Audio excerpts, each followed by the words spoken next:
नमस्कार मंडळी, जय महाराष्ट्र. स्वागत आहे तुमचं आपल्या योजनाकार या लोकप्रिय यूट्यूब चॅनलवरती. आपल्या यूट्यूब चॅनलला तुम्ही सबस्क्राईब केलं नसेल तर सुरुवातीस सबस्क्राईब केल्याच्यानंतर डिस्क्रिप्शन बॉक्समध्ये दिलेल्या लिंकला नक्की व्हिजिट करा. तर एकंदरीत मित्रांनो, आनंदाची बातमी शेतकरी बांधवांसाठी आहे. केंद्रीय कृषी मंत्री यांनी अधिकृत जी घोषणा आहे ती सर्वांना माहीतच आहे की अधिकृत घोषणा केलेली आहे. त्या हप्त्यासंदर्भात 19 हप्त्यासंदर्भात सविस्तर माहिती आपण या व्हिडिओच्या माध्यमातून सांगण्याचा प्रयत्न करणार आहोत. फक्त आपल्या यूट्यूब चॅनलला तुम्ही सबस्क्राईब केलं नसेल तर सबस्क्राईब करा आणि बेल आयकॉनला ऑल प्रेस करायला विसरू नका, जेणेकरून अशाच नवनवीन व्हिडिओचं नोटिफिकेशन तुमच्या मोबाईलवरती येत जाईल. तर मित्रांनो, या योजनेचा 18 हप्ता जो होता तो 5 ऑक्टोबर 2024 रोजी अनेक शेतकरी बांधवांच्या खात्यामध्ये टाकण्यात आलेला आहे. निश्चितच शेतकरी बांधवांनो, शेतकऱ्यांच्या खात्यावरती जो 18 हप्ता होता तो टाकण्यात आलेला होता 5 ऑक्टोबर 2024 रोजी. महाराष्ट्रातील वाशिम येथील शेतकरी मेळाव्यातून हा आता वितरित करण्यात आलेला. यावेळी देशातील 9 कोटी 40 लाख शेतकऱ्यांच्या बँक खात्यामध्ये जी रक्कम आहे ती टाकण्यात आलेली होती. निश्चितच मित्रांनो, 18 हप्ता हा 5 ऑक्टोबर 2024 रोजी टाकण्यात आलेला होता. दुसरं म्हणजे मित्रांनो, PM किसान योजनेसाठी आवश्यक अटी आहेत आणि काही अटीची पूर्तता सुद्धा आता करण्यात येणार आहे आणि तुम्हाला काही कामे सुद्धा करायची आहेत. या संदर्भात सुद्धा सविस्तर माहिती आपण व्हिडिओच्या पुढे सांगू. तत्पूर्वी पुन्हा एकदा विनंती आहे, आपल्या यूट्यूब चॅनलला तुम्ही सबस्क्राईब केलं नसेल तर सबस्क्राईब करायचं आहे. तर PM किसान योजनेच्या आवश्यक अटीच्या संदर्भात आपण माहिती घेणार. या योजनेचा लाभ घेण्यासाठी केंद्र सरकारने काही महत्त्वाच्या अटी लागू करण्यात आलेल्या होत्या.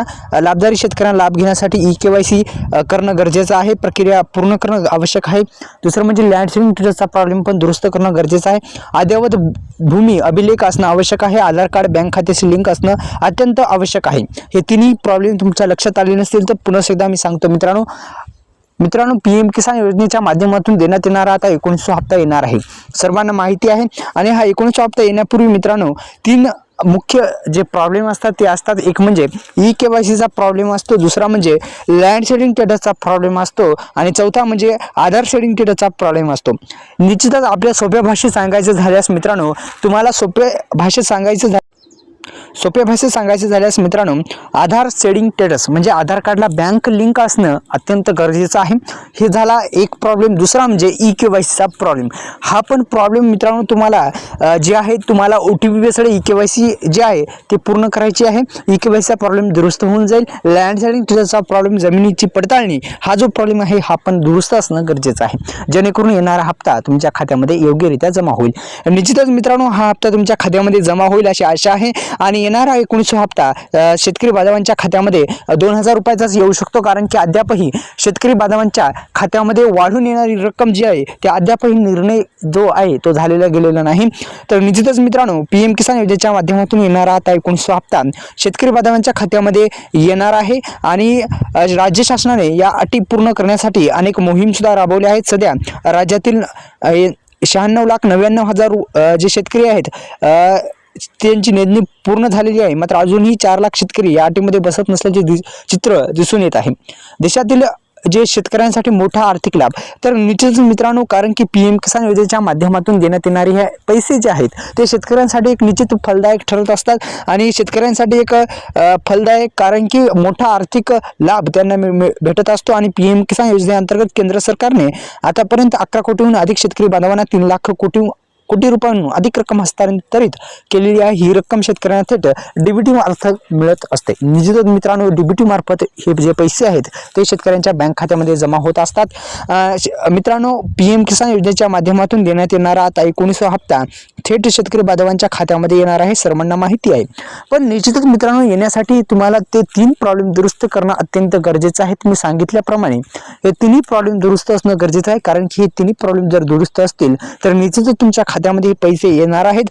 तर मित्रांनो, पुढचं आहे शेतकऱ्यांना जे योजनेची स्थिती कशी तपासायची, म्हणजे स्टेटस कशा पद्धतीने तपासायचं. PM किसान योजनेच्या माध्यमातून देण्यात येणाऱ्या हप्त्याचं स्टेटस कशा पद्धतीने चेक करायचं या संदर्भात थोडीशी माहिती आपण आता पाहणार आहोत. तर मित्रांनो, पुन्हा एकदा विनंती आहे, आपल्या YouTube चॅनलला तुम्ही सबस्क्राईब केलं नसेल तर सबस्क्राईब बटन दाबा आणि बेल आयकॉनला ऑल प्रेस करायला विसरू नका. अशाच नवनवीन व्हिडिओचं नोटिफिकेशन तुमच्या मोबाईलवरती येत जाईल. तर निश्चितच मित्रांनो, PM किसान योजनेचं स्टेटस आता कशा पद्धतीने काढायचं थोडक्यात माहिती. तर PM किसान योजनेच्या माध्यमातून देण्यात येणाऱ्या हप्त्याचं स्टेटस काढण्यासाठी सुरुवातीस आपल्याला PM किसान योजनेच्या अधिकृत वेबसाईटला भेट द्यावी लागणार. आता मित्रांनो, PM PM किसान योजनेच्या अधिकृत वेबसाईटचं नाव काय आहे, तर आपण सोपं गुगलवरती जा, PM किसान असं टाईप करा. टाईप केल्याच्या नंतर किंवा आपण जे माईकचा जो चिन्ह असतं त्याच्यावर तुम्ही बोलू शकता, PM किसान असं म्हणू शकता. आणि अधिकृत वेबसाईटला भेट दिल्याच्या नंतर मित्रांनो तुम्हाला एक काम करायचं आहे. सुरुवातीस 3 पर्याय दिसतात, एक म्हणजे न्यू रजिस्ट्रेशन, KYC आणि खाली दिसतं नो युअर स्टेटस, म्हणजे तेच आपल्याला कामाचं आहे. त्या तिन्ही नंबर 3 पैकी एकदम खालच्या नंबरवर तुम्ही नो युअर स्टेटसवर क्लिक करा. नो युअर रजिस्ट्रेशन नंबरवर क्लिक करा. तुमचा जो आधार क्रमांक आहे 12 अंकी तो आधार क्रमांक टाका, कॅप्चा टाका. कॅप्चा टाकल्याच्या नंतर पुढं काय करायचं आता आपण जाणून घेऊ. तर तुमचा एक रजिस्ट्रेशन नंबर क्रिएट होऊन येईल. रजिस्ट्रेशन नंबर पेस्ट करायचा, कॉपी करायचा आहे आणि तुम्ही जर अगोदर आलत्या तिथं यायचं आहे. तिथं आल्याच्या नंतर मित्रांनो तुम्हाला दुसरं काय काम करायचं आहे या संदर्भात आता माहिती घेऊ. तर तुम्हाला जे रजिस्ट्रेशन नंबर मिळालेला आहे त्याच्यावरून तुम्हाला स्टेटस काढायचा आहे. स्टेटस काढल्याच्या नंतर 3 प्रॉब्लेम दिसतील. तिन्ही प्रॉब्लेम दुरुस्त आहेत का पहा. तिन्ही प्रॉब्लेम दुरुस्त नसतील तर दुरुस्त करण्यासाठी प्रक्रिया पूर्ण करा आणि तुम्हाला जो हप्ता आहे तुमच्या खात्यामध्ये येऊन जाईल. निश्चितच मित्रांनो अशा पद्धतीने तुमच्या खात्यावरती हे पैसे जमा होणार आहेत. आणि मित्रांनो 19 हप्त्याच्यासाठी तुम्हाला एक काम करायचं आहे. दुसरं म्हणजे मित्रांनो मी सांगितल्याप्रमाणे हे तिन्ही प्रॉब्लेम तुम्हाला दुरुस्त करायचे आहेत. निश्चितच तुमच्या खात्यामध्ये जे पैसे आहेत ते पैसे तुमच्या खात्यामध्ये येणार आहेत. दुसरं म्हणजे मित्रांनो PM किसान योजनेच्या माध्यमातून देण्यात येणारा आता 19 हप्ता तुमच्या खात्यामध्ये जमा होणार आहे. आणि हा बहुतेक तर 2000 रुपयाचाच येईल, कारण की अद्यापही या योजनेमध्ये या PM किसान योजनेच्या माध्यमातून देण्यात येणाऱ्या हप्त्यामध्ये वाढ होणार आहे की नाही हे अद्यापही अस्पष्ट आहे. कारण की अद्यापही सरकारने, राज्य सरकारने किंवा केंद्र सरकारने या माध्यमातून स्पष्ट केले नाही की जे PM किसान योजनेच्या माध्यमातून देण्यात येणाऱ्या हप्त्यामध्ये वाढ होणार आहे. अशा पद्धतीने अद्यापही स्पष्ट करण्यात आलेले नाही. आणि सरकारने, केंद्र सरकारच्या माध्यमातून राबवली जाणारी ही PM किसान योजनेच्या माध्यमातून अद्यापही या योजनेच्या माध्यमातून जे केंद्र सरकारकडून राबवली जाणारी योजनेला जे हप्त्यामध्ये वाढ आहे अशा अद्यापही ही घोषणा किंवा अस्पष्ट जे आहे ते त्यांनी केलं नाही की हप्त्यामध्ये वाढ होणार आहे म्हणून. तर निश्चितच मित्रांनो PM किसान योजनेच्या माध्यमातून येणाऱ्या 19व्या हप्त्यासाठी एक काम करायचं आहे.